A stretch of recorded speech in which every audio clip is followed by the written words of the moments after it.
Hey guys, tonight we drift quietly across still water under a sky streaked with stars, where the air smells faintly of wet reeds and wood smoke.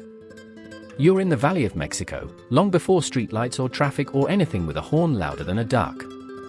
The moon hangs low and heavy, mirrored in the surface of Lake Texcoco, so still you could almost walk across it, if you didn't mind sinking immediately into 2 feet of soft, ancient lakebed. There's no dry land in sight. Not yet. Just the occasional ripple, the lap of water against bundled cane, and the faint swish of a canoe paddle somewhere in the distance. You sit quietly in a boat that rocks just enough to remind you you're not dreaming. Around you, night fishermen murmur to each other in Nahuatl. Torches flicker at the front of their canoes, casting sleepy golden halos across the water. Someone sneezes, politely. This isn't the glittering city yet. This is the outer edge, the floating edge, of a civilization still building itself out of lake mud and sheer agricultural optimism. And if you're thinking, wait, where's the actual land? Congratulations! You've already asked the most important question. Because that's the thing about the Aztecs, they built their capital, their farms, their temples, even their markets, in the middle of a swampy lake. And they didn't let a minor issue like not enough dirt stop them. Now, sure, you probably wouldn't last long here barefoot. The reeds would slice your ankles. The mosquitoes would write epic poetry in your honor. And if you tripped into the lake after dark, there's a chance a turtle the size of your torso might politely swim away from your flailing. So, before you get comfortable, take a moment to like the video and subscribe, but only if you genuinely enjoy what I do here. Also, let me know your location and local time in the comments. It's oddly comforting knowing who's drifting off with us from all around the world. Now, dim the lights, maybe turn on a fan for that soft background hum, and let's ease into tonight's journey together. Because here, where the stars reflect like sequins on a black velvet cloth, something remarkable is happening. You glance toward the horizon and see movement, canoes crisscrossing toward a cluster of low islands, or what look like islands. They shimmer faintly. Closer inspection shows they aren't solid at all. They sway ever so slightly, as if they too are floating in a half-dream. These are the beginnings of Chinampas, the famed floating gardens of the Aztec world. Except they don't float exactly. It's more like they hover. Suspended. Half-rooted in lake muck and woven cane and human ingenuity. Historians still argue whether the earliest Chinampas were inspired by natural reed rafts or were a clever repurposing of marsh platforms used by earlier cultures. Either way, the idea sticks. Literally. And tonight, you get to see them before they were famous. A young farmer poles past your canoe. He's balancing a bundle of something wrapped in palm fronds. Seeds? Lunch? A ceremonial sandwich? He nods at you, amused at your awe. His family has been doing this for generations. The paddle cuts smoothly through water. Frogs sing in strange harmony. And somewhere out there in the dark, someone begins to build land out of nothing but lake. You trail a hand over the side of the canoe.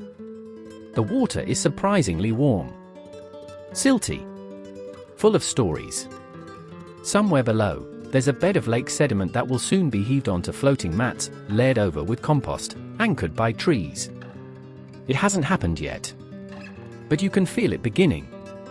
A soft tug in the current. A shift in the wind. The lake is ready. And so are you. You wake to a faint knocking. Not on a door, there are no doors here, but against your boat. A passing canoe has gently tapped the side. The farmer inside nods again, this time with a small smile, like he recognizes you from somewhere, though you're certain you've never met. You nod back. Apparently that's the polite thing to do when someone bumps your floating seat before dawn. The sky is just beginning to bloom with that dusty peach color that only shows up when there's smoke from distant cooking fires mixing with morning mist. You squint. In the hazy distance, the outline of something massive begins to rise. No. It's not a mountain. Not quite. It's a city, sprawling, ordered, surprisingly symmetrical. Welcome to Tenochtitlan. Yes, it's on a lake. No, you're not imagining things. This city isn't beside the water. It is the water. Raised paths made of packed soil and stone cut across the lake like ribbons. Canals act like roads, sleek, calm, and perfectly navigable by canoe. Homes, temples, gardens, even open markets are nestled on firm-looking land that you know shouldn't exist. And yet, it does. The Aztecs didn't just build near Lake Texcoco. They built with it. Every inch of the city feels like it's been negotiated with the elements. If you want to reach the central plaza, for example, you'll need to take one of the 3 great causeways that stretch out like arms across the water. But good luck finding a dry route without stepping into a canal. Water is everywhere. Beneath you. Beside you. Occasionally on you.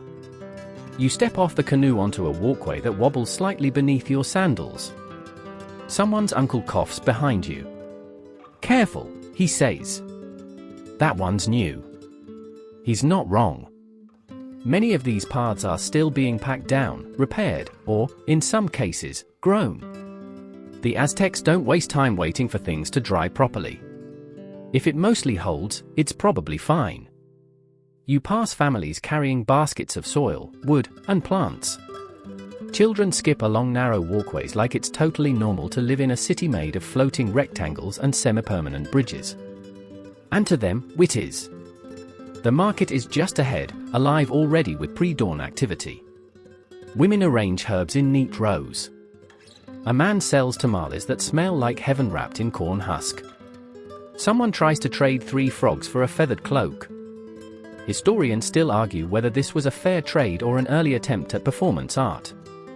But beyond the bustle, beyond the scent of crushed marigold and warm maize, you notice something stranger than all of it: the city's farms. Not fields. Not terraced hillsides. Not even backyard gardens. Farms that float. You blink. Are they floating? Kind of. In truth, chinampas aren't free-floating like rafts or lily pads. They're more like cleverly pinned down marsh platforms, built by layering reeds, lake sediment, and compost atop each other, then anchoring the whole thing to the lakebed using willow trees planted at the corners. They don't float so much as hover in defiance of gravity and logic. A farmer nearby waves you over. He's clearing weeds from one of the plots, and you realize he's standing knee-deep in the canal beside the chinampa, not on the chinampa itself. He gestures to a mound of dark, nutrient-rich mud. From the bottom, he says, "Best stuff. Like cake, but terrible." You peer closer. The soil is black, almost glittering with organic matter. It smells faintly of fish, herbs, and yesterday's rain. Better than rocks, the farmer grins. He's not wrong. Tenochtitlan, and the other city-states around the lake, didn't have a lot of good farmland. There were no sweeping plains or gentle valleys. Just swamp, salt water, and more swamp. And yet, somehow, these people managed to feed a massive city, sustain markets, and even export produce. Not bad for folks with 1 canoe and half a shovel. Chinampas are their secret. And you're standing on one. Sort of. Your foot slips. You almost fall in. The farmer catches your elbow without looking up. "Careful," he says. "This one's new too." You smile. You're starting to see a pattern. You crouch beside the edge of a chinampa and dig your fingers gently into the soil. It's spongy, dense, and cooler than the morning air, with the rich scent of rot and life in equal parts. You wonder who first looked at the middle of a lake and thought, "Yes, this is where I'll farm tomatoes." The early Aztec gardeners, or perhaps more precisely their ancestors in the Valley of Mexico, didn't stumble upon this technique overnight. It was the result of centuries of improvisation, cooperation with reeds and waterfowl, and probably more than a few soggy failures. You watch now as 2 farmers haul armfuls of waterweed up from the lake's edge. They mix it with lakebed sediment and leftover corn husks, piling it onto a mat of bundled reeds, which they lash together with strips of willow bark. There's no blueprint. No measuring tape. Just knowledge passed down, silently, from parent to child. Then the platform is staked at the corners with young huixtal trees, fast-growing willows whose roots will snake down into the lakebed, holding the whole garden in place like giant pins in a floating quilt. Historians still argue whether these platforms were originally ceremonial, agricultural, or a happy accident involving someone forgetting where they left a reed mat. Regardless, they work. They more than work. You're watching civilization sprout from late muck. Nearby, a group of women kneels in neat rows, transplanting young amaranth seedlings from clay pots into the new chinampa. The motion is rhythmic, almost meditative: dig, place, pat. One hums softly. Another mutters about a neighbor's suspiciously large chili peppers. Too much ash in their compost, she whispers. Everyone knows that's cheating. You chuckle. Apparently, even in a floating paradise, there's room for petty agricultural gossip. A boy carries a woven basket filled with beans. He walks carefully along a narrow plank laid between two chinampas, balancing like a tightrope walker with a mustache made of mud. He waves to you and nearly tips over into the canal. A duck watches with judgmental interest. You lie back on the edge of the chinampa and look up at the sky. A few clouds drift lazily overhead, their reflections gently rippling in the water below. Birds wheel high above, and the faint sounds of a flute carry across the lake. The chinampa beneath you doesn't shift like a boat. It's solid. Rooted. Somehow more stable than it should be. You begin to realize that these aren't just floating gardens. They're a kind of architecture. A way of expanding the land itself, not by fighting nature, but by persuading it to cooperate. The layout of the chinampas isn't random, either. They're arranged like rows of books in a watery library, each plot separated by narrow canals wide enough for a canoe, but narrow enough that the gardener can reach from the bank. Efficient. Elegant. Very slightly ridiculous. You hop into a waiting boat and begin drifting between the rows. Corn, beans, squash, tomatoes, chili peppers, and something purple you can't quite identify sway in the breeze. Dragonflies flit above the water. A frog the size of your fist blinks slowly at you from a lily pad, then sinks beneath the surface with an almost offended plop. Your guide points at a mound of compost at the end of one chinampa. He beams. This one's nearly perfect, he says. For kinds of leaf mold, duck droppings, and the ashes from a burned festival offering. You nod. It does smell effective. Somewhere behind you, a goat bleats loudly. Everyone ignores it. You suspect this happens a lot. You begin to understand that these gardens are more than farms. They're a way of life. A calendar. A spiritual practice. A family tradition. They're made by hand, sustained by mud, and trusted more than land itself. Because land can crack, crumble, and blow away. But the lake? The lake stays. And if you know how to listen to it, it might just let you grow a garden on its back. The sun is climbing now, washing the lake in golden syrup. A thin veil of mist still hugs the surface of the canals, curling around the trunks of the willow trees like sleepy cats. You're standing on one of the older chinampas now. This one doesn't wobble, doesn't shift. It's been here for decades, maybe longer. The farmer who tends it tells you it's named Zocotonalco, which loosely translates to place of the flowered raft. It sounds more like a poem than a field. You brush your hand along a row of young squash vines. Their leaves are velvet soft, their tendrils coiling tightly around simple wooden stakes. Chickens wander freely, pecking at the bugs drawn to the moist soil. One of them gives you a stink eye, as if to say, "Don't mess with my worms." These older chinampas are wide, perhaps 3 or 4 paces across, and long, some stretching as far as 200 feet. They're framed with wooden pilings and layers of compacted reeds, compost, and lake muck, and they're anchored so deeply into the ecosystem that removing one would probably cause a riot among the frogs. But the real magic? You kneel and press your palm to the soil. It's warm. Not just from the sun. From within. This dirt is alive, literally crawling with decomposers, microlife, and the quiet exhalations of organic matter breaking down just beneath the surface. No artificial fertilizer, no imported loam. Just lake-bottom gold and the precise rhythm of Aztec ingenuity. The farmer next to you grins. We feed the soil, and the soil feeds everything else. It sounds simple. But this is a society that grew an empire on floating rectangles of dirt, so you nod like he's just explained quantum physics. Which, in a way, he has. He hands you a reed basket and points toward a patch of young chili plants. Pick only the red ones, he says. Unless you want to start a family argument at dinner. You spend a few minutes picking chilies, losing count and briefly forgetting you're ankle-deep in swamp innovation. Behind you, a grandmother in a blue shawl sings softly to a row of maize. You don't understand the words, but the tune is soothing, like water slipping over stones. Historians still argue whether these gardens were first developed out of religious necessity, population pressure, or simply out of sheer cleverness. Maybe it's all three. Maybe it was just one very determined grandmother with too many seeds and not enough yard. Either way, it worked. As you walk down the length of Zocotonalco, you notice how each plant seems placed with care.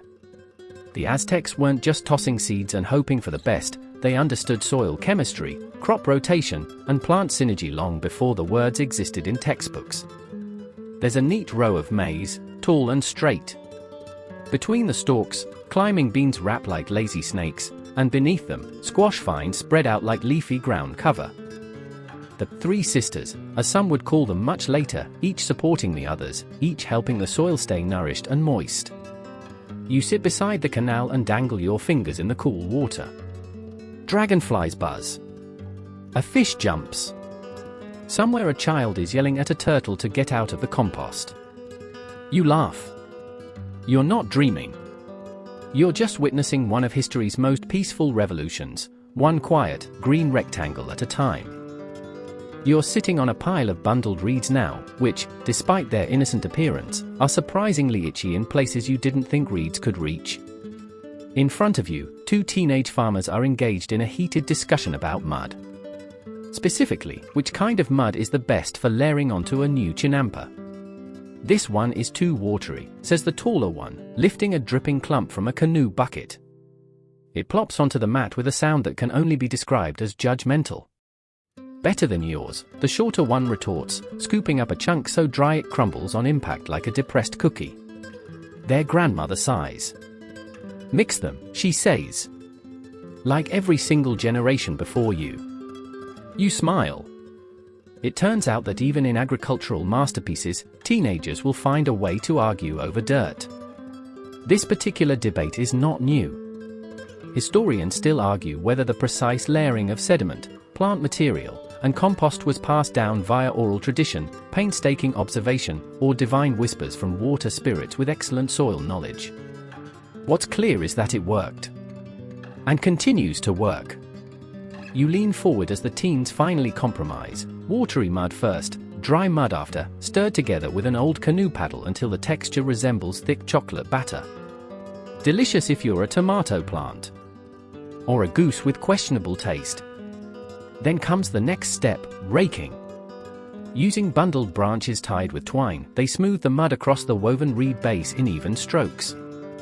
It's a choreography of sorts. Slap, rake, drag, pat. Each movement leaves faint grooves in the soil that direct excess water toward the canals, Aztec drainage engineering at its finest. As you shift to stretch your legs, your foot catches a half-buried good. The older teen gently picks it up, brushes off the dirt, and places it back in a shallow trench. Compost, he says. But only the good kind. He points toward a distant chinampa, barely visible through the reeds. They used dog bones once. Very smelly. That guy got banned. A chicken squawks in apparent agreement. You watch as the grandmother begins her inspection of the garden's edge. She's looking for something specific, earthworms. Apparently, they're a kind of blessing, indicating the chinampa's mix is perfect. When she finds one, she holds it up like a tiny, wriggling trophy. She sighs. This chinampa is almost smug. You blink. She's not wrong. These floating gardens seem to have an attitude. Not arrogance, more like quiet confidence. Like they know they're smarter than regular farms, but don't need to say it out loud. As the trio continues building and shaping the plot, a group of neighbors floats by in a canoe loaded with waterweed and leftover festival flowers. They're singing something old and cheerful.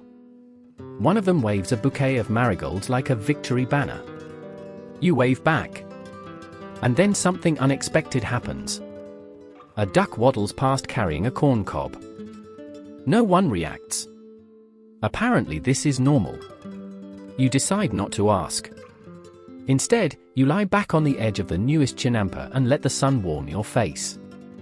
You can feel the moisture evaporating gently from the soil, releasing that earthy scent that smells a little like tea, a little like riverbanks, and a little like ancient secrets. This isn't just gardening. This is ecosystem architecture. Performance agriculture. It's mud-based genius powered by calendar cycles, family memory, and a duck or two with a surprisingly robust work ethic. And as the reed mats rise, the soil settles, and the first bin plants reach toward the sun, you realize something. This floating farm isn't going anywhere. Not today. Not for generations. You're now watching something surprisingly theatrical unfold at the corner of a chinampa. A man with impressively large eyebrows is carefully planting 4 young trees, one at each corner of a newly constructed garden plot. He does so with the seriousness of a high priest placing offerings on a temple altar. These aren't just any trees. They're willows, known locally as huixtal, selected not for shade or aesthetic appeal, but for their anchoring superpowers. Their roots grow fast, sink deep, and weave tightly into the lakebed. Once fully established, they'll stitch the entire floating garden into place. No more drifting mid-harvest, no more losing your chili plants to a rogue gust of wind. You stand by silently, watching him pat down the base of each tree. He whispers something under his breath. A prayer? A checklist? A reminder not to plant too close to the neighbor's overly dramatic geese? Probably all 3. Historians still argue whether this corner tree tradition had religious origins or was purely functional. Maybe both. Maybe planting for trees just felt like balance. The square earth's sacred shape. A tree for each direction. And roots to hold it all together when the storms rolled in. You trail your fingers along the bark of a mature willow nearby. Its trunk leans slightly over the canal, graceful and bent like an old man dozing in a chair. The roots twist and knot beneath the water, almost forming a net around the chinampa's edges. Nature's anchor ropes. A child rows past in a narrow canoe, balancing 2 baskets filled with herbs and limes. She waves at you, one paddle still in motion. The boat never swerves. You try waving with both hands and nearly fall into the water. She laughs, gently, and disappears behind a curtain of reeds. Back on the chinampa, the eyebrow gardener is now weaving a lattice of sticks along the edge of the platform. He calls this the fringe. It's not just decorative, it helps slow erosion, traps runoff, and politely tells roots where to stay. He pats it proudly. This keeps the cucumbers in line, he says. You nod solemnly. As it should. Above you, a pair of herons circle lazily before descending onto a nearby plot. One stalks along the shallows with the gravitas of someone who once ran for local office and still expects recognition. Meanwhile, your attention is drawn to a group of younger workers reinforcing another plot's edges with bundles of tule reeds and tree branches. It's a patchwork operation, organic, improvisational, and strangely beautiful. No 2 chinampas are alike. Some are shaggy and wild, others trim and geometric, each reflecting the farmer's preferences, family traditions, or general feelings toward symmetry. You ask if people name their chinampas. Of course, a woman replies. How else would we gossip about them? She points across the canal. That one's called Itztli's shame. You raise an eyebrow. Collapsed during a wedding feast, she whispers. You nod, as if this makes perfect sense. You're starting to realize that these plots aren't just farms. They're personalities. Neighbors. Institutions. Every tree has a story. Every rope and corner peg a memory. You half expect one of them to start complaining about taxes. But more than anything, they're sturdy, stubborn, resilient. They bend, float, breathe, but don't break. And when you close your eyes and listen carefully, you can hear the faint rustle of leaves and the slow creak of growing things holding each other together. The sun is now well overhead, dappling the canals in patches of gold and deep green. You're drifting lazily in a canoe, steered by a middle-aged man with forearms like tree trunks and a laugh like crushed gravel. He says his name is Tlekwil, which means hearth or cook fire, and honestly, that tracks. He radiates the sort of steady warmth you'd expect from someone who can roast a squash over coals while reciting poetry. As your boat glides between the neat rows of chinampas, he gestures proudly toward the crops. See how high the corn is already? We'll have enough to feed 20 families by festival time. And you believe him. The corn here doesn't just grow, it surges. It's green, tall, and humming with energy. Beans climb its stalks like enthusiastic children scrambling up a parent's leg, while squash sprawls confidently along the soil, large leaves sheltering the base like parasols made of lettuce. This is the Three Sisters of method again: corn, beans, and squash working together like a botanical jazz trio. The corn gives the beans a pole to climb. The beans fix nitrogen into the soil. The squash shades out weeds and holds in moisture. It's harmony. It's science. It's snack-friendly. Tlekwil tells you that this isn't just practical farming, it's sacred. Each plant has its job. Like people. You disrespect one, the others feel it. You nod, even though your personal squash growing experience is limited to a supermarket produce section. He pulls up to a plot filled with amaranth, the tiny red-purple grains clustered like velvety fireworks. We use it in everything, he says. Stews, cakes, offerings. My aunt swears it grows faster when you compliment it. You lean over and whisper, "Nice stem." The plant sways slightly in the breeze. Coincidence? Probably. Still, worth trying again later. You pause at another plot, this one blooming with marigolds. The orange is so intense it looks painted. Tlekwil explains that the marigolds aren't for eating. Not usually. They're offerings for the dead, guides for the spirits, and insect repellents all in one. Multifunctional. Like spiritual Swiss Army flowers. A few plots down, someone is growing chilies so red they practically vibrate. A woman waves a cautionary finger in your direction. Careful, she calls. One bite and your ancestors will come slap you for being dramatic. You believe her. Historians still argue whether the Aztecs selected their crops based purely on spiritual significance or also for soil compatibility. Modern experts lean toward both. Chinampas weren't just efficient, they were engineered. Every inch of soil was considered. Every planting decision was part of a seasonal, social, and sometimes mystical calendar. Tlekwil nods toward a thick garden book resting under his paddle. I write everything down, he says. Rainfall, frog behavior, dreams. It helps. You're not sure how frog behavior correlates with squash yields, but you decide not to question it. Especially not when the frogs might be listening. Nearby, a pair of elderly gardeners prune tomato vines with the same concentration usually reserved for surgery. Their movements are slow, deliberate, almost reverent. You recognize one of them from earlier, the compost lady with strong opinions on ash. She squints at you and offers a sun-wrinkled smile. You didn't fall in yet, she says. Good. You laugh. Progress. You float on in silence for a while, the boat rocking gently, the sound of cicadas humming like background music. The air smells like soil and sun-warmed leaves. Somewhere, someone is playing a flute. Somewhere else, a goose is yelling at a canoe. Everything is in motion, and yet, everything feels perfectly still. You look around at this improbable garden kingdom, floating yet fixed, alive yet ancient, and wonder how many stories it holds. The water laps gently against the side of the canoe.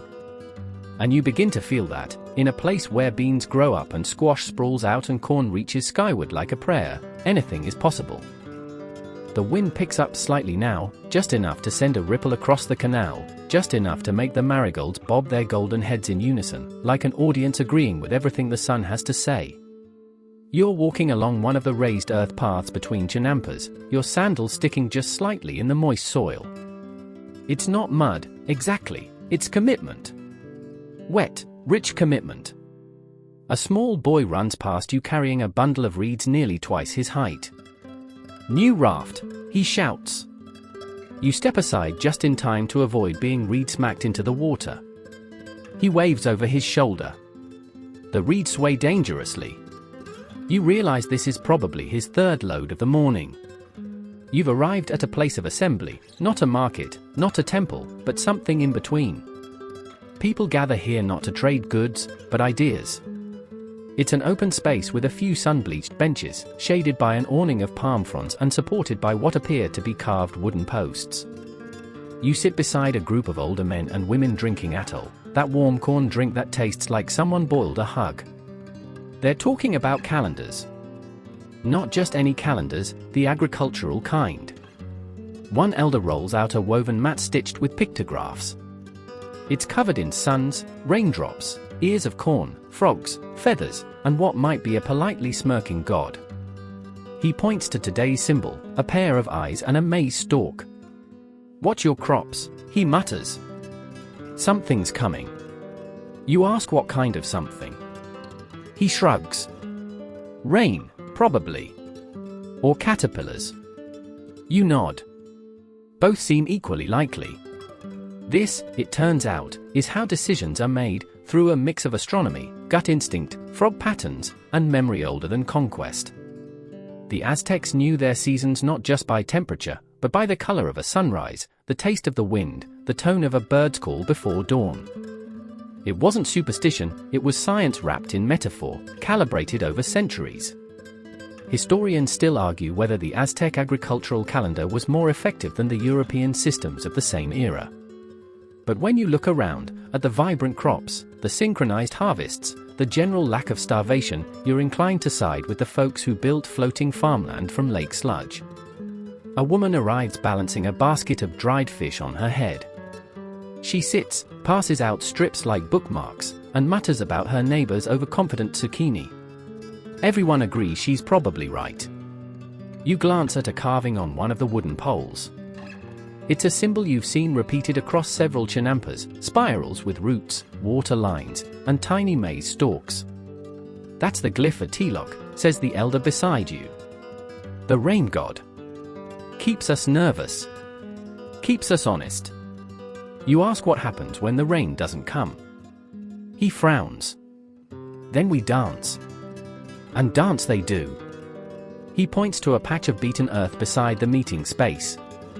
"That's where we call the rain. With music. With motion. With smoke. And sometimes, he leans in, with snacks. The gods like tamales too." You grin. It makes sense. Who doesn't? You follow the group as they rise and disperse, heading back to their respective chinampas, baskets in tow. One woman leaves behind a small bouquet of herbs. Basil, maybe. Or something older. You pocket a sprig, which smells like soil and sun and possibly wisdom. As you walk the narrow path back toward your boat, you pass a chinampa so perfectly symmetrical it looks like it was drafted by an architect. You stop, admiring the balance, maize in the center, beans curling like decorative trim, squash flanking the corners, all under the shade of fluttering chili leaves. A plaque made of carved bark reads, "Chinampa of Xochitl, daughter of wind." You pause. A farmer passes by and sees you staring. "She's 13, he says proudly. Built it herself." You nod, impressed. You once tried to grow basil in a windowsill and ended up with mold and regret. The wind stirs again. You hear the rustle of willow branches. A heron lifts off with a single flap, its wings slicing the silence. And you think, this isn't just farming. This is choreography. Astronomy. Storytelling. And it floats. The afternoon deepens, and the light shifts, thicker now, more amber than gold, as though someone turned the sun's warmth dial slightly toward nap ready. You're perched in a canoe again, this time next to a soft-spoken elder named Malinal. Her face is the color of wet clay, with laugh lines as deep as lake furrows. She doesn't speak often, but when she does, it's always with the kind of pause that makes you lean in, like the lake itself is holding its breath to listen. Malinal rows without effort, the paddle dipping silently in and out of the water. You ask her how long she's been tending chinampas. She raises an eyebrow. Longer than your haircut's been good. You chuckle, unsure whether that's praise or an insult wrapped in lake wisdom. You drift past a section of the floating gardens reserved for medicinal herbs. Malinal gestures toward the plants as you pass, episode for digestion, tlalahuhuitl for coughs, marigold petals dried into teas for fever. One chinampa is thick with white sage and cedar, their fragrance rising in spirals you imagine would politely chase away both spirits and mosquitoes. People forget that gardens aren't just for bellies, she says. They're for bones, for breath, for dreams. You make a note to try marigold tea later, maybe it helps with not falling out of boats. Historians still argue whether chinampa agriculture included a formal apothecary system or whether medicinal knowledge was passed solely through oral tradition. You suspect it's both. Every plant here feels catalogued, remembered, trusted. You spot a teenage girl gently brushing aphids off a flowering plant with a feather. Her care is almost priestly. Malinal pulls into a shady spot between two willow trees and stops rowing. Time for the soil to rest, she murmurs. You raise an eyebrow. She smiles. Not the soil. You. So you rest. You let your fingers dangle in the cool water. Small fish nibble at your reflection. Somewhere, someone is singing again, low, rhythmic, wordless. The kind of song that's older than lyrics. Across the canal, a young man is kneeling beside a strange-looking box set into the soil.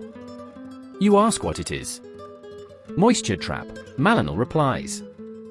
Holds water longer when the rains forget to show up. You're impressed. Even now, the Aztec-descended gardeners continue to innovate, adapting old methods for a warming world. Bamboo troughs, buried goods, capillary wicks, water finds its way. Always. She stands and hands you a thin reed with a bulb at the end. For planting amaranth, she says. Try it. You poke a tiny hole in the soil, drop in 2 seeds, then gently cover them with your palm. The act feels absurdly tender, like tucking in a mouse for a nap. Malinal nods in approval. Now don't stare at it. It grows better when you forget. You grin. That's what my basil said, too.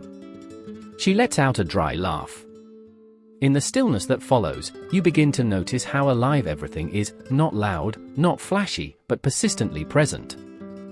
A snail makes its slow pilgrimage across a squash leaf. A dragonfly performs stunt loops above your head.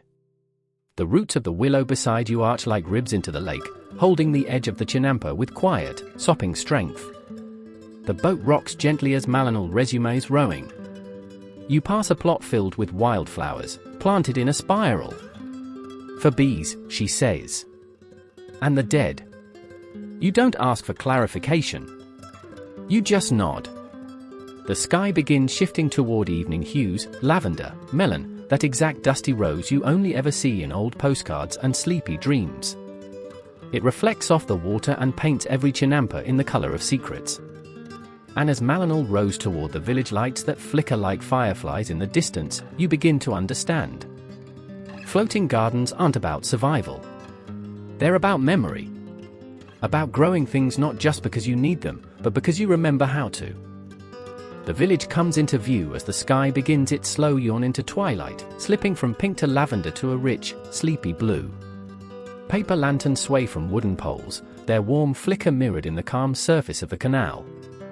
It smells like corn dough, roasted chilies, and something sweet, perhaps cinnamon simmering in clay pots.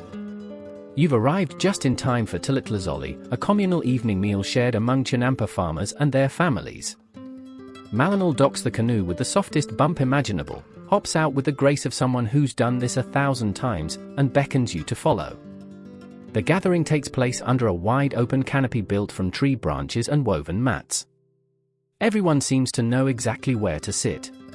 There's laughter, the gentle clinking of ceramic bowls, and the rhythm of stories being passed around like tamales. Someone hands you a cup of atoll again, this one richer, flavored with cacao and dusted with chili. It goes down like a hug in liquid form. To your left, a boy is explaining to his older cousin why his chinampa is definitely going to grow the tallest corn this season.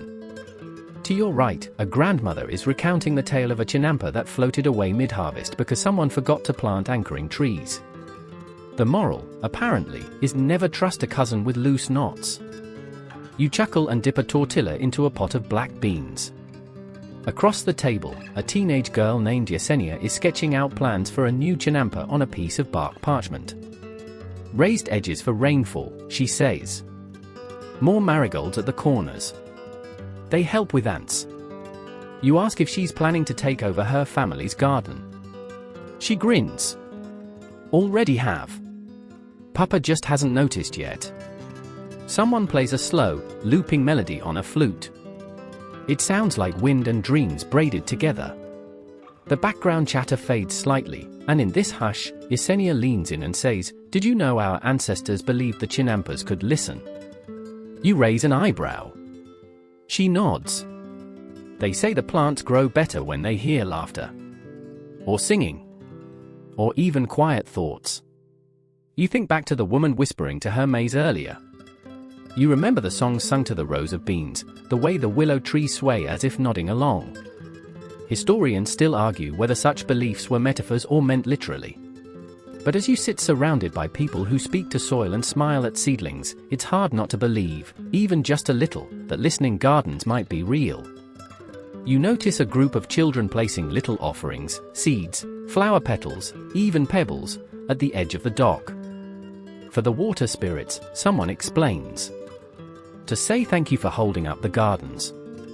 You follow their lead, tossing a single marigold petal onto the canal. It floats there, golden and unbothered, as though it was born to drift. After dinner, Malinal returns and taps her cane against the ground. Story time. Everyone settles in. No script, no introduction. Just a rhythm, a voice, and a tale so old the stars probably know it by heart. She speaks of a time when the lake was angry, when the rains came wrong and the crops withered. A boy, foolish and curious, decided to plant his chinampa where no one dared, on the lake's restless edge. The others laughed. But he sang to the reeds. He hummed while he worked. He listened. And the chinampa didn't drift. It stayed. Not because he tied it well, but because it wanted to. You glance around. No one blinks at the magic. Because here, the line between story and instruction is beautifully blurred. As night thickens and the stars lean closer, you realize you haven't looked at a clock all day. The chinampas don't follow hours. They follow seasons. Cycles. Songs. You breathe in the scent of damp earth and firewood, and for a long moment, you don't think at all. You just float. Morning creeps in softly, like a cat unsure whether it's welcome. You wake to birdsong, layered, melodious, impossibly synchronized. There's a magpie tapping on a branch nearby, perhaps suggesting you rise and do something useful with your day. Or maybe it's just checking its reflection. Birds are famously vain. You stretch on the reed mat where you drifted off after story time. Malinal is already gone, her canoe missing from the dock. In her place, a folded leaf holds breakfast, tortillas, a piece of roasted squash, and something that tastes suspiciously like joy. As you munch, you overhear a discussion beginning near a canal bend, not argument, exactly, but the sort of tense murmuring that sounds like polite disagreement over very serious dirt. You follow the sound, careful not to tiptoe into a puddle, and find yourself at a long, narrow channel between chinampas. There are 3 men, a woman with a hoe, and a duck.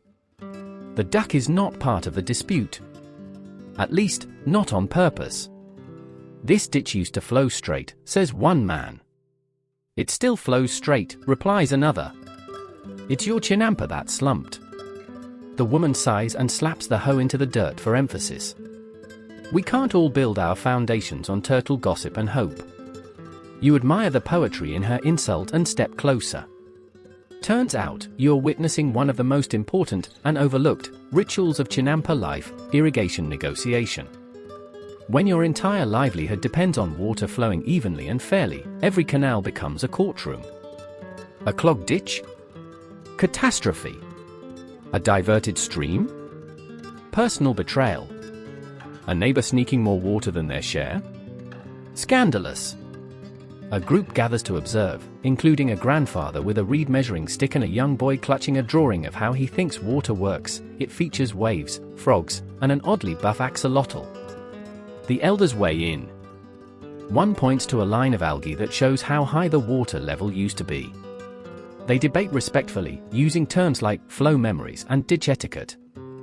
And just when it seems the discussion will sink into metaphor forever, someone starts unclogging the channel. Problem solved. You clap softly. The duck quacks. Historians still argue whether Aztec irrigation disputes were mediated by centralized officials or handled communally. Based on what you've seen, it's probably both, and neither. It's organic, a living network of eyes, memories, and shared silt. You sit by the canal and watch as the water finds its rhythm again, trickling between plots like blood in a gently beating heart. The current carries leaves, fish, and sunlight along with it. You drop in a twig and follow its journey. It drifts past marigolds, past maize stalks so tall they seem to hum, past a boy scooping debris with a net made from cactus spine and netting.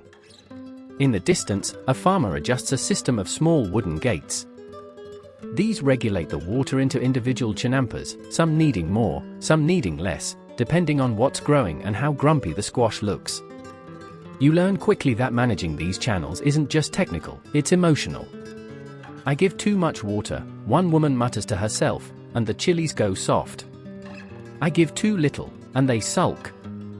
You wonder briefly if this applies to people too. Probably. The late morning sun paints shadows under every willow.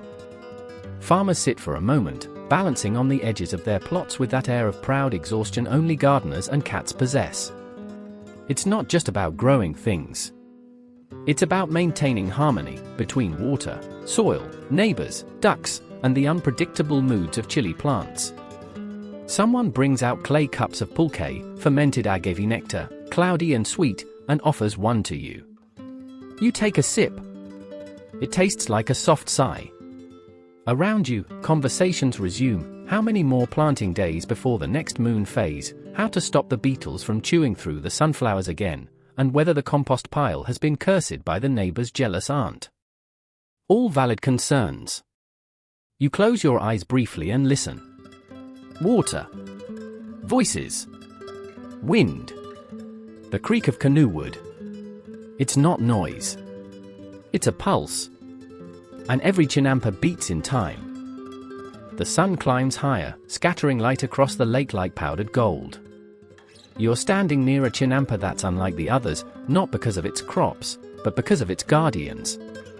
Two women sit at its edge, each holding a long, lacquered staff and wearing cloaks dyed the color of dusk. They're not warriors. Not exactly.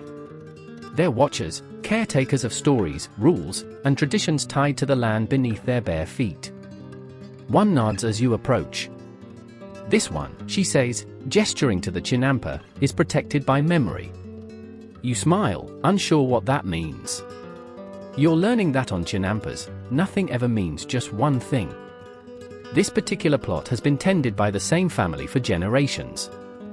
Their history is woven into the soil, each planting, each harvest, each time someone yelled at a raccoon for stealing squash blossoms.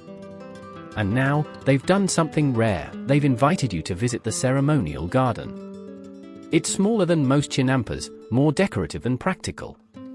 But the reverence is real. Here, the crops are arranged in shapes, spirals, stars, and concentric rings that bloom outward like ripples in water. You step onto the soft path between them and realize the rows form an ancient glyph when viewed from above. A sun, perhaps. or a god's open palm. At the center stands a single maize stalk, decorated with feathers, colored string, and a necklace made of dried beans. This, says one of the women, is where we remember who we are. You nod slowly. Because here, in this silent, swirling garden, the act of planting feels more like an oath than a chore. A little girl runs up and begins humming to a row of chili plants. They like songs about frogs, she tells you seriously. Don't sing about ducks. It offends them. You take her word for it. One corner of the chinampa holds only marigolds, their scent thick and honeyed. Among them are tiny clay figures, gods, animals, even what looks like a very stern cactus with eyes. Offerings, you realize. Gifts to the spirit world. A bowl nearby holds cornmeal and cacao beans. Not for eating, but for giving. To thank the soil, someone whispers. And to ask for another season.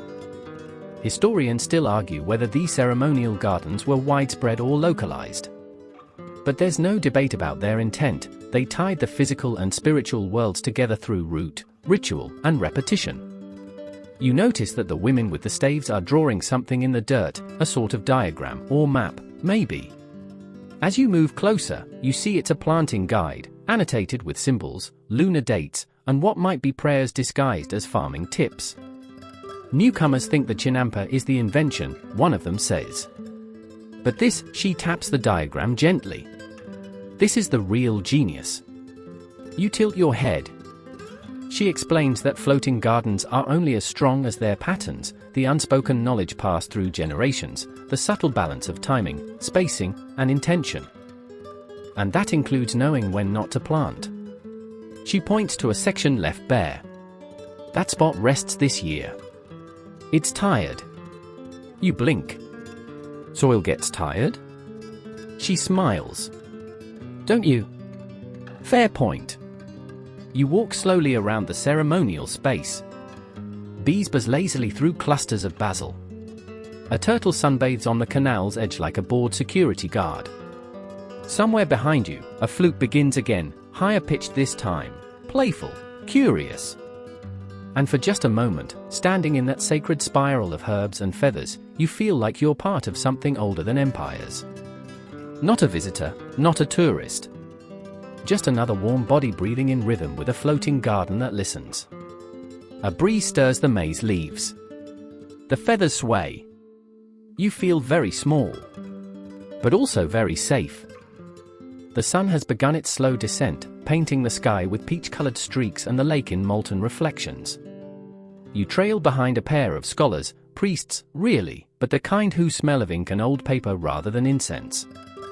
They're discussing poetry and crops with equal passion, which is fitting, because in this world, the two are more intertwined than you'd ever imagine.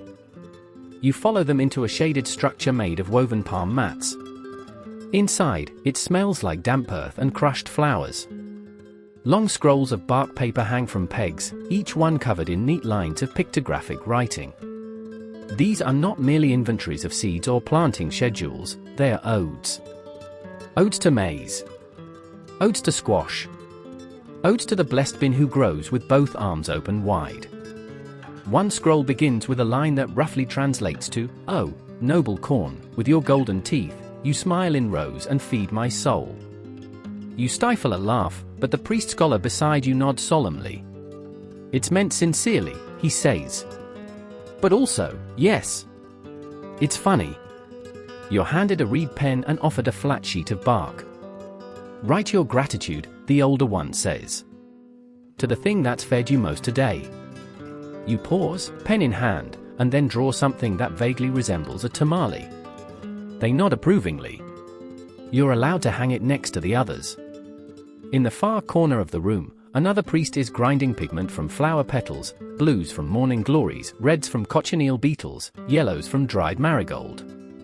He uses them to illuminate verses on ceremonial scrolls, the same way medieval monks once decorated psalms. His hands are steady, but stained in a rainbow of soft smudges. Outside, the evening chants have begun, not loud hymns, but low murmurs carried from chinampa to chinampa like wind through reeds. You drift toward the sound, guided more by feeling than direction. You arrive at a small garden where a circle has formed: farmers, children, elders, and even a sleepy dog. In the center stands a young poet with a squash blossom tucked behind one ear.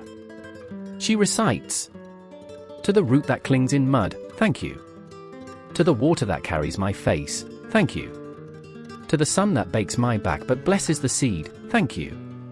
And to you, gentle listener, thank you too." You clap softly with the others. The sleepy dog wags its tail once and goes back to not caring. Historians still argue whether Aztec poetry was truly a literary or more functional: prayers, rituals, mnemonics. But standing here, you can feel the unmistakable rhythm of art for its own sake. The joy of speaking beauty aloud. The sacred silliness of metaphors for root vegetables. After the poetry fades, someone pulls out a flute. Another person adds a drumbeat, soft as a heartbeat. A third begins to hum. There's no stage, no conductor. Just collective creation. A man offers you a rattle made from a good and pebbles. You shake it once, too loudly, and everyone turns. You whisper, "Sorry." They smile. And the music swells again, wrapping the chinampa in rhythm. It's not performance. It's participation. The stars begin blinking awake overhead.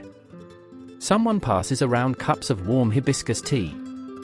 You sit cross-legged on a woven mat, your borrowed good rattle resting beside you. Someone's little brother is drawing squiggles in the dirt with a stick. An old woman quietly braids corn husks into a tiny doll. A flute trills a lullaby that sounds like it might put the moon to sleep. You wonder aloud if the gardens dream. Someone replies without looking up, only when they're sung to. And so, of course, you do. The moon is high now, a pale coin balanced delicately on the edge of the sky. Its light stretches across the chinampas in silver bands, reflecting off still water, painting ghostly patterns on willow leaves. You've made your way to the edge of the lake, where the floating gardens thin and the dark water opens into vast silence. But it's not empty.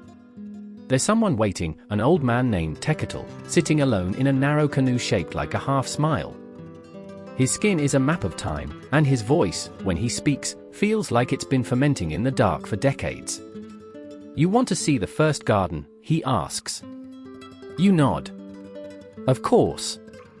He gestures for you to climb in, and you do, careful not to rock the boat.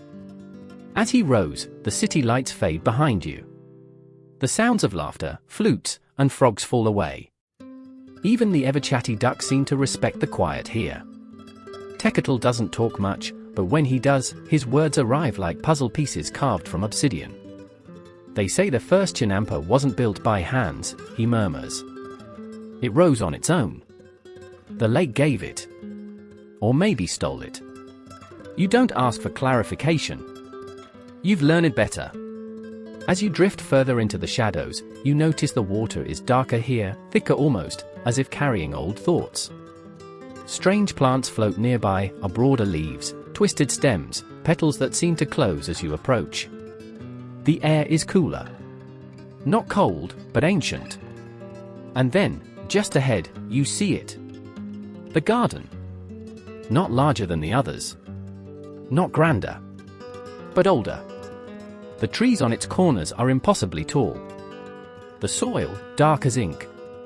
No crops grow here anymore, only moss, ferns, and a low, humming stillness. Tecuhtli lets the canoe drift close but does not step off. "It's not for us to touch," he says. "Only to remember." You sit silently, trying to take it in. The water laps gently against the roots. Fireflies blink in slow rhythms, like forgotten Morse code. A bat flickers past overhead, then vanishes. You could swear the island is breathing. Historians still argue whether the origin of chinampas lies in a single moment of invention or a slow, collective evolution. Whether they began as necessity or as sacred offering. But here, under this moon, on this water, such debates feel like wind trying to rearrange stone.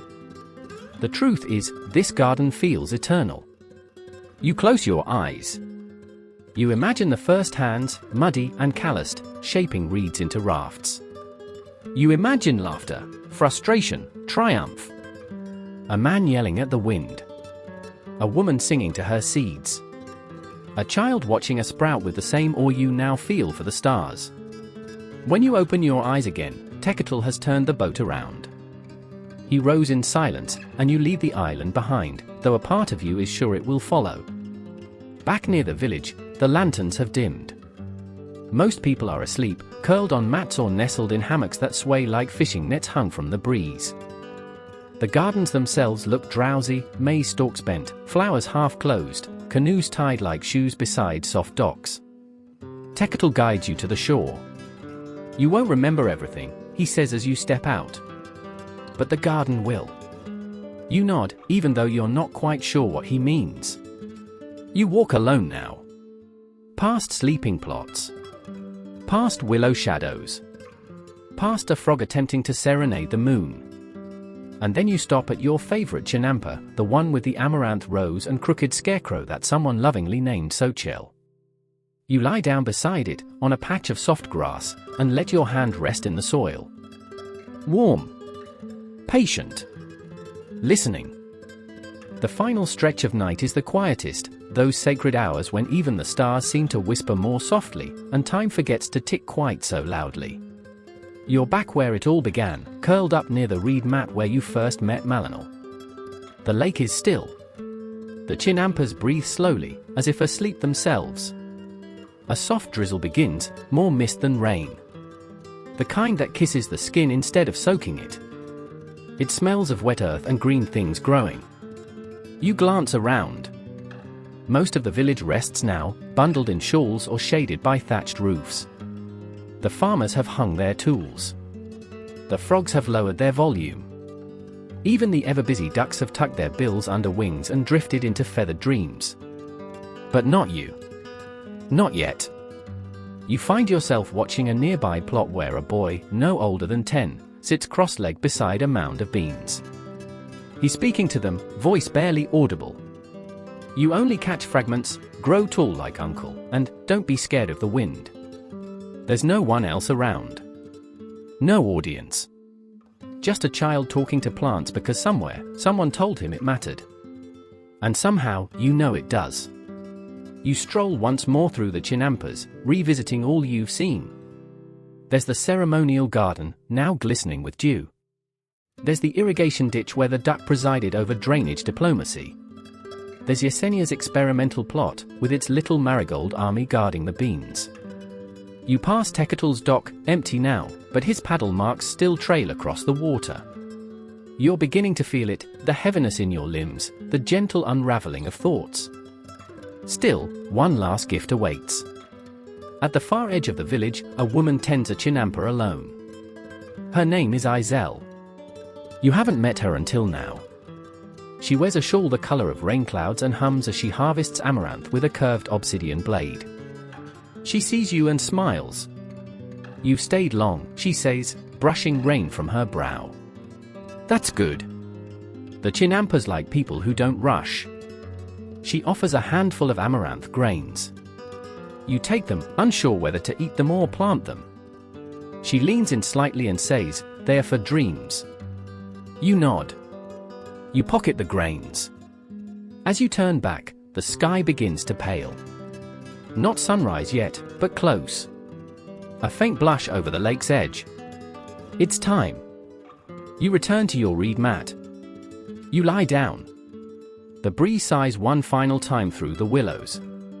And as your eyes begin to drift closed, you imagine roots gently wrapping around the day you've had. Tucking it into soil, folding it beneath petals, letting it sleep. Because that's what chinampas do. They hold things, quietly, patiently, forever.